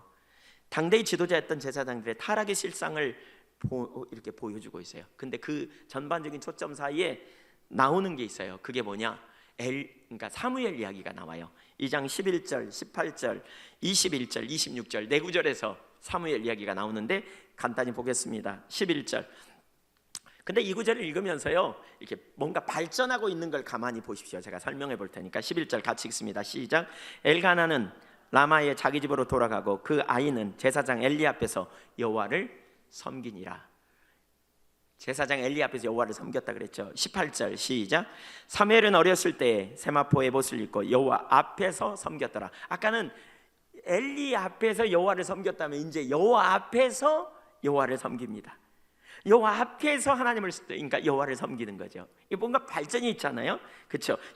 그 다음에 21절. 여호와께서 한나를 돌보시사 그로 하여금 임신하여 세 아들과 두 딸을 낳게 하셨고 아이 사무엘은 여호와 앞에서 자라니라 그랬어요. 여기 여호와 앞에서 자란다는 말은요, 아까도 봤죠. 여호와의 임재 앞에서, 여호와의 임재를 의식하면서 하나님 앞에서, 하나님의 존전 앞에서 그는 자라갔어요. 이 말은 뭘 의미해요? 임재 앞에서 자랐다는 말은요, 이것은 단순히 키만 컸다 이 말이 아니에요. 몸무게만 늘어났다 이 말이 아니에요. 이건 뭐가 자라는 걸 의미하냐면 영적인 성숙을 의미하고요, 지혜가 자라가며 키도 자라고, 이게 영육간에 자라가는 걸 의미해요. 하나님의 임재 앞에서. 그러니까 잘 보세요. 처음에는 엘리 앞에서 여호와를 섬겼어요. 우리 신앙이 보통 이래요. 사람들 앞에서, 사람을 통해서 하나님을 알게 돼요. 엘리의 가르침을 통해 사무엘은 하나님을 알았을 거예요. 여러분 중에 어떤 분은 목사인 저의 설교를 통해서, 또 저의 그 가르침을 통해서 여러분이 하나님을 알게 돼요. 이렇게 갈 수 있어요. 근데 문제는 뭐냐? 거기에만 매여 있으면 안 돼요. 왜냐하면 거기에 매이면요, 사람을 자꾸 봐요. 저를 자꾸 본다고요. 저에게 자꾸 관심을 둬요. 그리고 제가 어떻게 하느냐, 여기에 따라서 시험도 들었다가 실족도 했다가 또 뭔가 잘 됐다 이렇게 갈 수도 있어요. 또 아니면 판단하는 자리에 가겠죠. 아이고 맨날 저래, 뭐 이런 자리에 가겠죠. 아니면 저에게 잘 보이려고 뭔가 하려고 하겠죠. 만약에 그래가지고 그냥 저에게 매이는 거죠. 사람에게 매이게 되겠죠. 만약에 사람 앞에 있으면. 엘리 앞에서 하나님을 섬겼더라 그랬잖아요. 이 만약에 사무엘이 말이죠, 엘리 앞에 끝까지 계속 있었다면 어떻게 될까요? 엘리 아들들이 하는 행동을 보니까 멋있어 보여. 그래서 엘리 아들들의 행동을 자꾸 따라서 했을 거예요. 또 따라다니다 보니까 고기도 한 점씩 얻어먹기도 하고, 또 생고기는 너무 맛있어 구워 먹는데, 그러니까 엘리 아들들 이렇게 따라다니면서 함께 불량자로 끼기가 너무너무 쉬웠을 거거든요. 근데 엘리는 사람 앞에만 있지 않았어요. 그 다음에 어디로 갔다고요? 하나님 앞에 섬기는 자리로 갔어요. 하나님 앞에서 하나님을 섬긴 자리로 갔다가 그 다음에 드디어 어디로 갔냐? 그분의 임재 안에 거하게 돼요. 그분의 존전 앞에 그분을 의식하며 살게 됐어요. 어떻게 이 삶으로 갈까요? 전적인 하나님의 은혜예요. 뒤에 나오지만 제가 볼 때는 한나의 기도와 깊이 관련이 있는 것 같아요. 한나가 그 아들을 위해 기도했기 때문에, 그리고 하나님의 은혜로 그가 함께하는. 여러분, 우리가 사람들이 많이 제 가운데 가지만 어떤 때 그러잖아요. 나는 그거 하기 싫어. 그래가지고 괜히 마음이 돌이 켜져가지고 주님 찾고 막 이러잖아요. 이게 왜 그럴까요? 은혜가 함께해서 그래요. 이런 전환점이 일어나요. 엘리 아들들이 그렇게 불량자로 살았는데 사무엘이 그 시점에 그렇게 했다는 거예요. 그래서 자라갔어요, 영적으로. 그랬더니 무슨 일이 일어나냐? 2장 26절 보세요. 너무 놀라운 표현이 있어요. 시작. 아이 사무엘이 점점 자라매 여호와 사람들 앞에 은총을 더욱 받더라. 사람들에게 여러분 미움받고 있나요 혹시? 사람들이 여러분을 그냥 그렇게 못살게 구는 사람들이 막 여기저기 널려 있나요? 여러분 신앙 점검해 봐야 돼요. 사무엘은 엘리 앞에서 하나님 앞에 섬겼다면, 나아가 이제 점점 자라가더니 여호와의 임재 앞에서 하나님께 반응하며 살았다는 거거든요. 그랬더니 무슨 일이 벌어지냐? 여러 사람에게 은총을 받고 여러 사람이 주목해요. 그리고 하나님도 그에게 은혜를 많이 부으셔요. 세월이 어려울수록, 그러니까 어둠이 강할수록 빛은 드러나게 돼 있어요.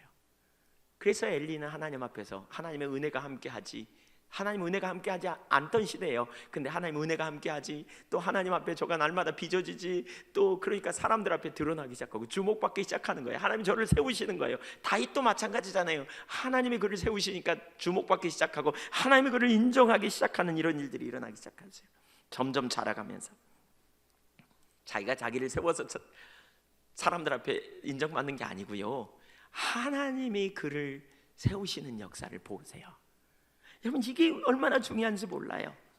우리가 주님을 따라가는 삶이 그래서 너무너무 중요해요. 오늘날 많은 사람들이 신앙이 점점 예수 믿고 나서 성숙해 가야 되는데 시간이 지나면서 신앙에서 멀어지는 경우를 봐요. 얼마나 심각해요. 우리 어린아이들도 그러잖아요. 우리의 자녀들도 어렸을 때 교회 잘 다니다가 크면서 점점 신앙에서 떨어지는 경우를 곧잘 봐요. 그래서 하나님을 섬기기보다 사람을 두려워하고 사람에게 비유 맞추려고 하기 시작하고, 그러다 보면 사람에게 매여서 점점 하나님으로부터 멀어져가는 통로를 보지요. 근데 신앙의 단계를 저는 여기서 보는 것 같아요. 사람을 통해 배움을 받지만 결국 사람이 아니요 그 초점을 하나님께 두면서 하나님 앞에 반응하기 시작할 때 그분의 임재를 의식하게 되고, 임재 앞에서 서게 될 때 무슨 일이 벌어졌다고요? 점점 영적으로 성숙되어졌다고요. 그러니까 하나님과 사람 앞에 은총을 받게 됐다고요. 은총을 입게 됐다고요. 잠언 3장에도 이 말씀이 있어요. 같이 읽어보겠습니다. 3장 3절, 잠언 3장 3절. 시작. 인자와 진리가 내게서 떠나지 말게 하고. 잠깐만요. 여기 인자와 진리는 뭐냐? 인자는 하나님을 사랑하는 것입니다. 그러니까 사랑입니다. 이건 사랑, 러브. 그리고 진리는요, 어떤 그 진리의 말씀, 이게 아니고요, 이건 뭐냐면 하나님의 말씀을 내가 지키고자 하는 어떤 그 충성스러움입니다. 그래서 faithfulness라고 번역하고 있습니다. 그러니까 신실함이죠. 충성됨이죠. 하나님을 사랑하고 하나님께 충성된 사람, 이것을 목에 메어 기호로 삼은 내 마음판에 생이라. 그러면 4절 시작. 그리하면 내가 하나님과 사람 앞에서 은총과 귀중히 여김을 받으리라. 기대되지 않으세요? 하나님이 그를 세우신다니까요. 하나님이 그와 함께해요. 그러니까 사람들 앞에 귀중히 여김을 받게 된다는 거예요. 하나님과 사람 앞에서 은총과 기중을 받는 사무엘이 그런 사람이었어요. 악이 만연한 현실 속에서 그는 하나님의 사람으로 준비되고 있었고요, 하나님을 경외함으로 하나님을 사랑함으로 자라고 있었어요. 그리고 그러다 보니까 사람들이 그를 귀하게 봐요. 그러다 보니까 주변 사람들이 그를 인정해요. 그를 주목하기 시작해요. 하나님의 은혜가 저와 함께해요. 요셉도 마찬가지죠. 애굽의 감옥에 갔지만 하나님이 그와 함께 하잖아요. 보디발 장군의 집에 팔려갔지만 하나님이 그와 함께 하잖아요. 그러니까 주변 사람들이 그를 주목해 보기 시작하잖아요. 결국 때가 되니까 하나님이 그를 세우셨고 모든 사람 앞에서 귀중히 여김을 받는 직분으로 인도해 가시죠. 우리가 소망을 가지고 중보할 수 있는 이유가 여기 있어요. 하나님은 악이 가득한 시대에도 일하신다는 거예요. 근데 누구를 통해 누구를 쓰시느냐? 바로 그렇게 하나님과 사람 앞에서 하나님을 섬기다가 하나님을 섬기는 사람, 그리고 그분의 임재 안에 있는 사람, 그리고 그분의 임재 안에서 자라가는 사람, 이런 사람을 쓰세요. 그리고 그렇게 하나님의 사람들을 세우세요. 여러분, 끝까지 하나님 앞에 신실하기를 축복합니다. 그렇게 가다가 힘들어, 그러니까 에이 나 못해, 그리고 제 갈 길로 갔더라, 이거 아니에요. 끝까지 하나님 앞에 신실하십시오. 끝까지 하나님을 사랑하십시오. 하나님 앞에 충성되십시오. 그런 자들을 하나님이 귀하게 세우십니다. 사무엘이 그런 자였습니다. 오늘 저와 여러분이 그 자리에 있기를 간절히 소원합니다. 악이 만연되고 여러 가지 지금 어둠이 가득한 현실 가운데 우리 교회가 그렇게 되기를 원하고, 우리 모든 지체들이 다 그렇게 주님 앞에서 귀하게 쓰임받는 믿음의 종들이 될 수 있기를 축복합니다. 마지막 세 번째, 한 가지만 더 살피겠습니다. 한나가 받은 하나님의 축복. 제가 축복이라는 말을 잘 안 합니다. 축복받는 길 뭐 이런 거 잘 얘기 안 합니다. 근데 오늘은 좀 하고 싶습니다. 오늘은 좀 나누고 싶습니다. 한나가 축복받은 길이 여기 선명히 보이더라고요. 여러분, 축복을 저는 우리 예한교회 모든 지체들이 다 축복받으면 좋겠습니다. 축복받기를 축복합니다. 아이고, 여기에 나오면 여시 크군요. 감사합니다. 자꾸 축복 얘기를 해야 될까 싶은데, 한나가 축복을 받은 것은, 그러니까 하나님이 한나와 함께 했기 때문에, 결국 하나님이 생명이시고 생명이신 그분이 한나와 함께 했을 때 나오는 결과가 복이거든요. 지금 사무엘도 마찬가지죠. 하나님 앞에 있었기 때문에. 근데 그 과정을 좀 볼 수 있겠더라고요. 여기 사무엘상 2장 19절 이하에 보십시오. 그의 어머니가 매년 드리는 제사를 드리러 그의 남편과 함께 올라갈 때마다 작은 겉옷을 지어다가 그에게 주었더니 한나가 아이를 떠나보내요. 얼마나 마음이 아팠겠어요. 근데 그 아이를 만나기 위해서 1년에 한 차례씩 올라가요, 제사를 드리러. 근데 갈 때마다 뭐 했느냐, 옷을 정성스럽게 지어가지고 만들어가지고 갖다 줘요. 그 옷을 지으면서 그 아이를 향한 애틋한 마음에 얼마나 기도했겠어요. 아이를 바칠 때 하나님께 바쳤단 말이에요. 그러니까 이 아이가 하나님 뜻대로 쓰임받고 하나님의 영광을 위해 사용되기를 얼마나 간절히 원했겠는가 보세요. 그 엄마의 기도가 얼마나 절실하게, 그렇죠? 그 옷을 입을 아이를 상상하면서 얼마나 기쁨으로 만들었겠어요. 그리고 섬기고, 아이는 또 엄마가 떨어졌는데 엄마가 준 옷이 어쩌면 엄마 같았을 거예요. 엄마의 손길 같았을 거예요. 그래서 엄마를 느끼고 엄마의 기도를 느끼고 엄마의 기도가 또 그를 돌보면서 그 기도의 역사로 어쩌면, 그래서 엘리의 사무엘은 하나님을 더 경외한 자를 서지 않았겠는가. 예, 사실 그 시대나 이 시대나 한나 같은 무리들이 많이 필요해요. 그런 믿음의 어머니들이, 믿음의 사람들이 정말 필요해요. 예, 한나 같은 일꾼들이, 정말 시대가 어두울수록 한나 같은 이들이 정말 많이 필요해요. 정말 하나님을 경외하는, 그렇게 자녀를 양육하는. 20절, 엘리가 엘가나와 그의 아내에게 축복하여 이르되, 이 엘리마저도 감동 먹었어요. 얼마나 한나가 잘하는지, 얼마나 하나님 경외하고 그렇게 하는지. 그래서 아내에게 축복하여 이르되, 그의 아내 엘가나와 그의 아내 한나에게 축복하여 이르되, 여호와께서 이 여인으로 말미암아 내게 다른 후사를 주사 이가 여호와께 간구하여 얻어 바친 아들을 대신하게 하시기를 원하노라 하였더니, 자기 뭐예요? 축복하는 거예요. 하나님이 너에게 네가 바친 아들, 기도하여 얻은 아들을 다시 바쳤는데 그 아들을 대신해서 후사를 주기를 원하노라, 이렇게 축복했어요.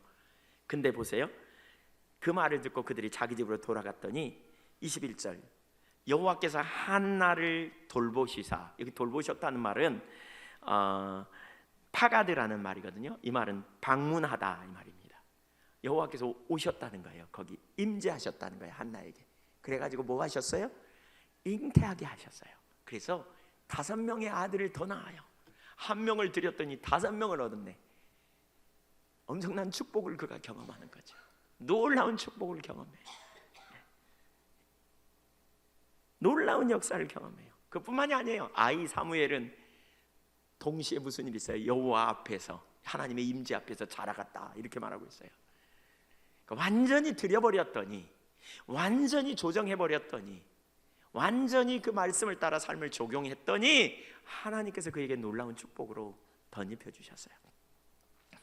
여기 이해할 수 없는 일 가운데 하나는요, 엘리의 아들들이 심각한 상황이 있고 엘리에게 분별력이 가려웠잖아요.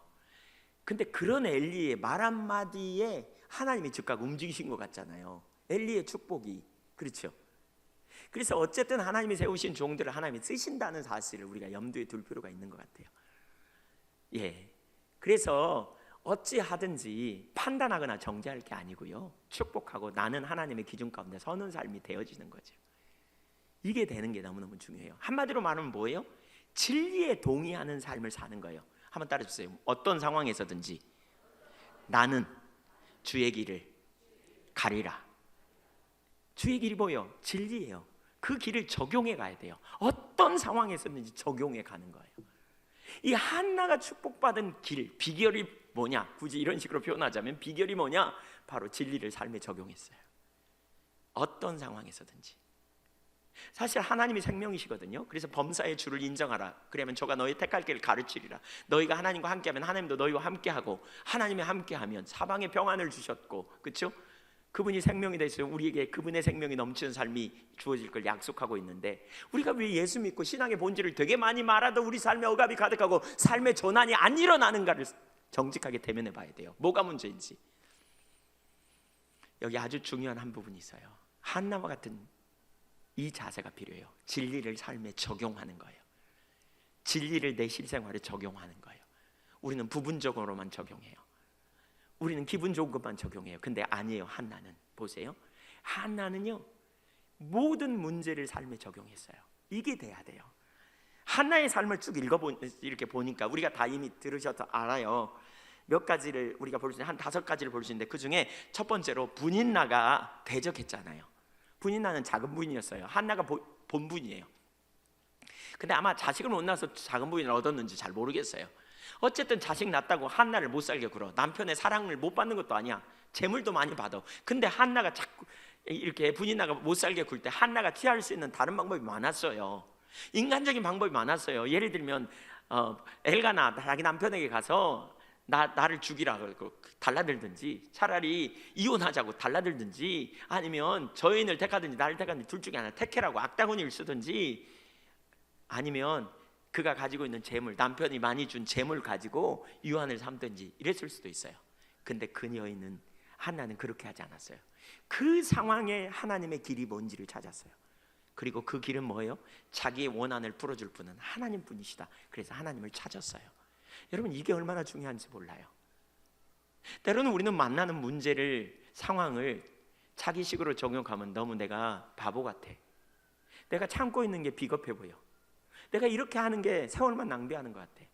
내가 이렇게 하는 게 너무 억울해. 그래서 우리는 뭐예요? 말씀을 머리로는 알지만 적용은 안 해. 그리고 내 방법으로 가요. 근데 거기에 능력이 없어요. 여러분, 어떤 때는 우리의 삶에 우리가 믿는 하나님이 정말 진리이고 그분이 우리를 뒷받침하신다는 사실을 안다면 우리는 때로는 손해보고, 때로는 억울한 일을 당하고, 때로는 자존심 상하고, 때로는 너무 미련해 보이고 바보처럼 사람들에게 보일 수 있다 할지라도 우리는 그 순간에 하나님을 경외함으로, 내가 하나님을 사랑함으로 그 자리에 믿음으로 반응해 가야 돼요. 적용해야 돼요. 아는 대로만, 지식으로만이 아니고 삶에 적용해 가야 돼요. 두 번째, 한나는 엘리가 너무나 마음이 슬퍼가지고 그가 막 울면서 기도했는데 엘리가 와가지고 그에게 억울한 말을 퍼부어요. 대낮부터 술 취해가지고 아마 이랬을 거예요. 불량한 여자라고. 여러분, 제가 그 말을 들었으면, 여러분 그 말 들었으면 무슨 생각이 들겠어요? 속으로 너무너무 억울해가지고 뒤에 가서 울면서, 아이고 자기는 분별력도 없는 인간이 무슨 제사장이라고 이러면서 욕봤을 수도 있어요. 근데 한나는 그렇게 하지 않았어요. 그 순간에도 그는 겸손히, 나는 마음이 슬픈 여자라, 자기의 사정을 그대로 고백해요. 내가 아이를 낳지 못해서 여호와께 아이를 구합니다. 여러분, 이 한나의 그 순간에도 진리를 그는 적용해요. 자기 감정대로 가지 않아요. 자기 마음대로 가지 않아요. 너무 바보스럽고 너무 억울하고, 그래서 분을 품으면서 하나님 저런 인간이 다 있다요 이럴 수도 있어요. 근데 그렇게 하지 않아요. 진리를 삶에 적용했어요. 아는 대로만 아니라 하나님을 인정하고 적용했다고요. 여러분, 하나님이 계시는 것을 우리가 인정하는 삶이 필요해요. 내 삶에 정직하게 적용했어요. 세 번째, 한나는 이렇게 분별력이 없는 엘리가 뭐라 그러냐면, 너에게 아이가 있기를 원하노라 이렇게 말해요. 그랬더니 그 말씀을 듣고 아멘! 그러고 일어나서 가요. 여러분, 너무 놀라운 거 아닙니까? 예, 뭐 저처럼 아멘 안 했을지 모르겠지만 어쨌든 벌떡 일어나서 가요. 그리고 그날 밤에 뭐 하는 줄 아세요? 자기 남편과 동침해요. 자식 준다 그랬으니까 믿음으로. 여러분, 이게 믿음입니다. 설교를 듣다가, 성경을 읽다가 마음에 꽂히잖아요. 그러면 그게 하나님 말씀이 내게 주셨구나라고 확신을 갖고 가야 돼요. 한번 생각해 보세요. 그 사람을 봐. 저게 무슨 제사장이, 저 사람이 말하는데 그게 응답돼? 그럼 내가 100번도 더 했건데 나를 위해 계속 기도해 주세요. 계속 기도해 주실 줄 믿습니다. 이러지 않았어요. 원하노라 그러니까 아멘! 그리고 갔다니까요. 그 다음에 뭐예요? 열심히 기도해. 열심히 그 다음에 하나님 주실 걸 기대해가지고요, 그 다음에 인간적으로 할 일을 행한 거예요. 그랬더니 아들을 하나님이 주셨어요. 진리를 적용하는 거예요. 듣는 대로만 끝나는 게 아니라니까요. 진리가 너희를 자유케 하려 그랬잖아요. 진리에 우리가 쫓아가서 삶이 얼마나 중요한지 많이 배웠잖아요. 근데 그걸 구체적으로 적용했어요. 네 번째로, 한나는 자녀를 낳자마자, 그 자녀를 낳자마자 뭘 기억했느냐? 이 아이를 하나님께 드린다고 하는 서원을 생각했어요. 그래서 남편에게 그렇게 말해요. 제사 드리러 가자 그랬더니, 나는 이 아이를 하나님께 드리려고 합니다. 당신 생각은 어떻습니까? 거기 그런 식으로 정확히 표현되어 있지 않지만, 왜냐하면 여자가 서원해도, 또는 자녀가 서원할 때 부모님이 허락해야 그 서원이 이루어지거든요. 그래서 여자가 서원해도 남편이 허락해야 그 서원이 이루어지거든요. 그러니까 서원은 했지만 남편이 막으면 그 서원 안 지켜도 될 수 있어요. 예, 그렇게 말하고 있어요. 그러니까 남편에게 말하는 거예요. 내가 이 아이를 드리기로 했습니다. 그러니까 하나님 뜻이 이루어질지어다. 그 아이를 통해 당신 뜻대로 되기를 원한다고, 당신 뜻대로 하라고, 하나님 뜻이 이루어지기를 원한다고 그렇게 엘가나가 허락해요. 그러니까 그때 진짜 그 아이를 하나님께 갖다 드리죠. 젖된 아이, 젖먹이를 젖을 떼자마자 아이를 띄워놓는 거, 얼마나 부모로서 마음이 그럴까요? 그것도 첫 번째 아이잖아요. 그것도 오래 기다렸다 난 아이잖아요. 저희 처갓집에서 저희 예은이가 첫 번째거든요. 그러니까 그냥 저희 품에 올 시간이 없을 만큼 그 처갓집 식구들의 손에서 자랐어요. 근데 저희가 거기 있다가 일이 시골로 내려오니까요, 저희 장모님이 쫓아와가지고 예은이 띄워놓고 가는데 여기서 서울까지 가는데 울으셨대요. 여기서 서울까지 가기까지 울으셨대요. 차 속에서 내내. 너무 섭섭해가지고. 근데 자기 자녀를 띄워놓고 온다는 게 얼마나 마음이 아플까요? 근데 그는 뭐 했다고요? 진리를 적용했어요. 그냥 말하고 끝내지 않았어요. 그냥 입술로만 립 서비스 하지 않았어요. 우리 화장실 들어갈 때 나오고 들어갈 때와 나올 때 생각이 다르다 이런 표현 하잖아요. 그 마음이 싹 변했을 수 있어요. 그러나 그는 진리를 일관되게 적용했던 여인이에요. 여러분, 하나님은 살아계시고 인격적인 관계 안에서 그분이 누구인지 안다면 우리는 진리를 적용할 수 있어야 돼요. 그리고 마지막 다섯 번째가 오늘 말씀이에요. 그 뭡니까? 엘리 제사장이 너에게 또 이 아이를 대체해서 자녀를 주기를 원하노라 하나님 내가 이렇게 하나님께 기도한다 그랬더니 아멘. 그리고 또 일어나서 가는 거예요. 이 또 동일한 믿음이죠. 그가 엘리 제사장의 아들들의 소문 못 들었을까요? 다 알았을 거예요. 자기 자식이나 감수 잘하지 이렇게 나왔을 수 있어요. 그런데 그녀는 믿음의 사람이었어요. 그리고 진리를 적용했어요. 아는 대로 살지 않았어요. 그러니까 그가 뭐죠? 이게 보는 대로 살지 않았어요. 그는 보이지 않지만 믿음으로 진리를 삶에 적용했어요. 여러분, 진리를 적용해 보세요. 우리 진리를 적용해 보자고요. 그 진리를 적용하려고 그러니까 너무 바보스러워 보이실 수도 있어요. 진리를 적용하는 게 힘들어요. 왜냐하면 대가가 요구되니까. 때로는 인내가 필요해요. 때로는 너무 짜증내요. 변하지 않는 자녀들을 섬기려고 하니까 너무 힘들고 죽을 것 같아. 그래서 포기하고 싶을 때가 있어요. 자녀는 쉽게 포기 안 되죠. 사랑으로 섬기는 거예요. 인내로 섬기는 거예요. 하나님 앞에 내어 맡기고 주님의 기준 가운데 내가 이 상황에 어떻게 해야 할지. 부부간의 관계에서도 마찬가지예요. 이 상황에 내가 어떻게 해야 할지 진리를 적용해 보세요. 믿는 사람답게. 저는 여러분이 진리를 적용해 가지고 하나님의 행하신 일에 간증이 많이 나오면 좋겠어요. 그런 간증을 여러분이 많이 말할 수 있으면 좋겠어요. 그게 치유 아닌가요? 그게 치유입니다. 가정이 그렇게 치유되고 관계가 그렇게 치유되고 태문이 열리고 환경 가운데 내가 타협하고 뇌물이 왔다 갔다 해야 될 상황인데 내가 주님의 진리를 따라가고 삶을 조정했더니 하나님께서 하나님의 일을 이렇게 이루시더라. 그분이 하나님과 사람 앞에 은총과 귀중히 여김을 받도록 세워주시는 역사들. 세상 사람들이 다 가는 방법이 아니라 나는 하나님을 따라가는, 그렇게 진리를 적용했더니 놀라운 승리가 있더라. 이런 간증들이 많이 나와야 된다고 봐요. 왜요? 그래야 다른 사람들이 듣고 격려가 돼요. 여러분, 그런 간증이 있으면 저한테 보내주세요. 그 좀 나누게 해요. 그래야 다른 사람들이 꼭 격려가 되죠. 그래야 세워지죠. 그래야 세월을 아끼죠. 진리를 삶에 적용해 보시자고요. 하나처럼 축복받기 원하세요? 하나는 하나님을 알았고요, 진리를 삶에 적용했어요. 그랬더니 그를 통해 하나님 놀라운 축복을 그에게 주셨어요. 주님께서 그런 은혜를 우리 가운데 부어주시기를 간절히 소원합니다. 다윗도 사실 그런 진리를 적용했던 사람이고요, 요셉도 진리를 적용했던 사람이고요, 하나님 쓰임 받았던 복 받은 사람은 다 그런 사람이에요. 진리를 적용했어요. 다윗 보세요, 그렇죠? 예, 사울을 죽일 기회가 두 번이나 있지만 그는 하나님을, 그 상황에 하나님을 찾았고요, 길을 찾았고요. 우리아의 바세바를 범했을 때, 나단 선지가 왔을 때도 그는 하나님의 길을 찾아서 회개했고요. 그는 절대 왕권을 가지고 있기 때문에 나단 선지자 죽이는 거 아무 일도 아니었어요. 감추는 거. 근데 그는 정직하게 대면해서 사람들에게 망신당하고, 그렇지만 하나님 앞에 그는 귀하게 쓰임받고요. 시므이가 그를 쫓아오면서 저주를 퍼부어댈 때 티끌을 날리면서 머리에 막 흙이 떨어졌을 거예요. 그럼에도 불구하고 그것을 묵묵히 참고 그는 하나님을 바라보고 나아갔어요. 그러나 그의 수치는 수치로 끝나지 않았어요. 그렇죠? 그 당시에 수치인 것 같지만 하나님이 그를 마침내 세워주셨어요. 한나가 받은 수치, 그게 수치로 끝나지 않았어요. 마침내 하나님이 그를 세워주셨어요. 진리를 적용해 보세요. 어떤 영역에서든지 적용해 보시자고요. 우리가 그게 복받는 길이에요. 그게 하나님 앞에서 복받는 비결이에요. 그분의 생명이 우리와 함께 할 거예요. 저와 여러분이 그 자리에 있기를 간절히 원합니다. 정리합니다. 엘리의 아들들의 범죄, 혹시 우리가 그 자리에 있지 않은지 살펴보십시다. 만약에 그 자리에 있다면 우리가 하나님을 떠났기 때문이고 하나님을 알지 못하기 때문인데, 그 자리에 돌이키라는 주님의 사인 앞에 겸손히 엎드려 주님, 내가 그런 상태라고 정직하게 고백하십시오. 여러분, 인격체이신 하나님을 알면 정직해져요. 왜냐하면 그분 앞에 내가 있으니까. 그리고 그분의 말씀 앞에 고백해요.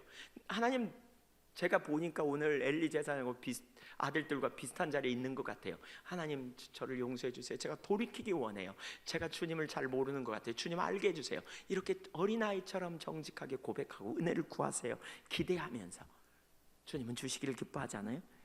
그리고 두 번째로 우리는 사무엘처럼 여호와 앞에 있어야 합니다. 여호와 앞에 있으면 사람이 아닙니다. 가르치지만 그 뒤에 주님을 봅니다.